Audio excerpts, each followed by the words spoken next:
Destination finale. À bord de ces autocars, 182 personnes rapatriées de Wuhan. Pendant 14 jours, elles seront confinées dans ce centre de vacances de Carry-le-Rouet. Interdiction de sortie, principe de précaution. Un cadre agréable, convivial, tout sauf un décor d'hôpital.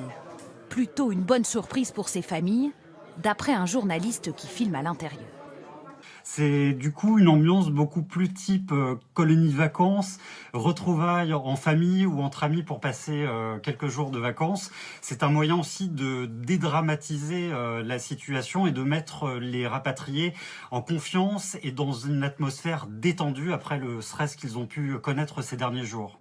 Entourés jour et nuit de bénévoles et de médecins, ils seront sous surveillance constante. Chaque famille réunie dans une même chambre, 14 jours à l'isolement, leur température relevée 2 fois par jour. Sortie autorisée seulement dans les jardins du centre. Ils seront alors en contact avec d'autres pensionnaires, mais devront porter un masque. Ce n'est pas un centre de détention, donc évidemment, toute personne aura le droit d'aller et venir dans le site. Et puis, nous allons mettre en place un certain nombre d'activités, notamment pour occuper les enfants. Quelques heures plus tôt, à bord de l'A340, atterrissage en douceur à Istres pour ces rapatriés sanitaires tous volontaires. Un vol de 12h30 depuis Wuhan. Les hôtesses portent des masques.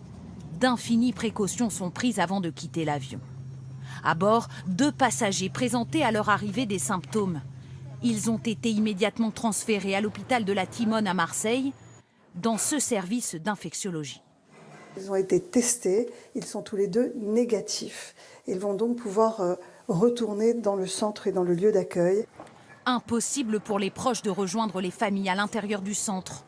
Devant, des gendarmes monteront la garde 24 heures.